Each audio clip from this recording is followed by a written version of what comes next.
You want to first off take your cuticle wand and push up all your cuticles. Take your nail filer to file your nails to your desired length and shape. Next, take the buffer side and buff out your nails. Once your nails are prepped, you want to grab your PINKARAT UV LED nail lamp. To set it up, you can open it up, grab the USB cord that it comes with.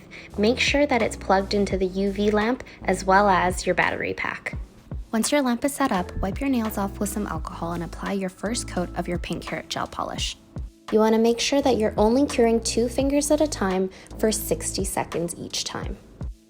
Apply your second coat and be sure to cure each nail for up to 60 seconds. Feel free to apply a third coat, and remember that our kits do not require you to apply a top coat, making it super easy and effortless to create a flawless, long-lasting manicure.